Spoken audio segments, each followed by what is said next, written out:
നിങ്ങൾ ജയിപ്പിച്ചു തരുമോ? വാക്കാണോ? ഉറപ്പാണോ? അഭിജിത്തെ, നാദാപുരം വാക്ക് പറഞ്ഞ വാക്കാണ്. അതിന് ഒരു കാര്യം കൂടെ പറയുന്നു.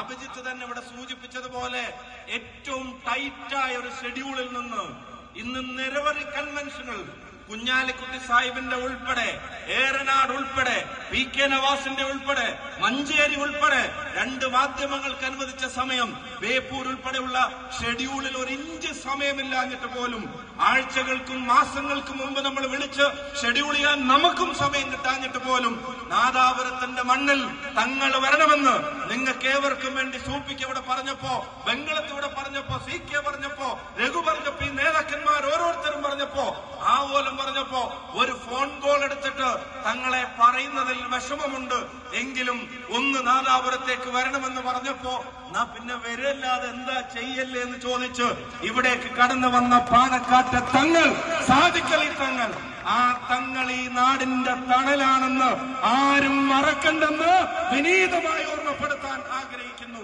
ആ തങ്ങൾ ഇവിടെ നേരിട്ട് വന്ന് നിങ്ങളോട് പറയുന്നുണ്ട്, അഭിജിത്തിനെ ജയിപ്പിക്കണമെന്ന് തങ്ങള് ടിടിക ഇവിടെ വന്ന് നേരിട്ട് പറയുന്നുണ്ടെങ്കിൽ ഇനി അഭിജിത്ത് പറഞ്ഞ വാചകം അച്ചട്ടാണ്. ഇന്നലെ വൈകുന്നേരം വരെ തോന്നിയ ആത്മവിശ്വാസത്തിന്റെ 10 മടങ്ങാണ് നിങ്ങളും ചങ്ങളും നാദാപുരവും ആ ചെറുപ്പക്കാരന് കൊടുക്കുന്നെങ്കിൽ ആ തല്ലി ഒതുക്കാൻ നോക്കിയ കൈകൾ നാളെ സല്യൂട്ട് അടിക്കുന്നത് കാണാൻ നാദാപുരം